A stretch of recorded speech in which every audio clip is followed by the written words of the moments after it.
રાજ્ય ચૂંટણી પંચે સ્થાનિક સ્વરાજ્યની ચૂંટણીની આખરી તૈયારીઓ પૂર્ણ કરી।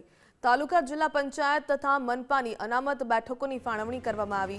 24 તાલુકા પંચાયત, 9 જિલ્લા પંચાયત અને 1 મનપાની અનામત બેઠક જાહેર। નવસારી, વલસાડ, દાહોદ, સુરત, બનાસકાંઠા જિલ્લાની અનામત બેઠકો નક્કી થઈ। તાપી, નર્મદા, પંચમહાલ તથા દેવભૂમિ દ્વારકાની અનામત ફાળવણી પૂર્ણ। ગાંધીધામ મહાનગરપાલિકાની અનામત બેઠકોની પણ જાહેરાત કરાઈ। રાજ્યની 15 મહાનગરપાલિકામાં ચૂંટણી યોજાવાની છે, ત્યારે દરેક મહાનગરપાલિકામાં ચૂંટણી અધિકારીની નિયુક્તિ કરાઈ। મદદનીશ ચૂંટણી અધિકારીઓની પણ નિમણૂક પૂર્ણ થઈ। પ્રત્યેક 2-3 વોર્ડ દીઠ ચૂંટણી અધિકારી રહેશે। અમદાવાદ, સુરત, વડોદરા, રાજકોટ, ભાવનગર સહિત મનપામાં ચૂંટણી। જામનગર, કરમસદ, આણંદ, ગાંધીધામ, નડિયાદ, મહેસાણા અને નવસારીમાં પણ ચૂંટણી।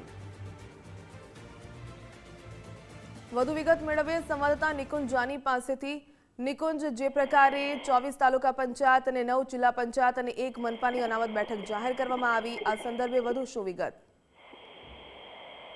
સ્થાનિક સ્વરાજની ચૂંટણીની તૈયારીઓ ચૂંટણી પંચ દ્વારા શરૂ કરી દેવાઈ છે અને તેને લઈને રાજ્ય ચૂંટણી પંચે તાલુકા જિલ્લા પંચાયતની અનામત બેઠકોની ફાળવણી કરી છે। 24 જેટલા તાલુકા, 9 જેટલા જિલ્લા પંચાયત અને 1 મહાનગરપાલિકાની અનામત બેઠકની ફાળવણી કરવામાં આવી છે।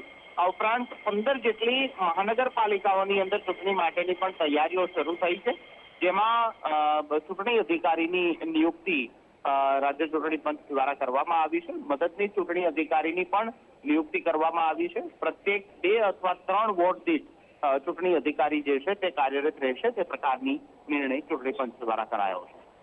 જી, ધન્યવાદ જાણકારી બદલ।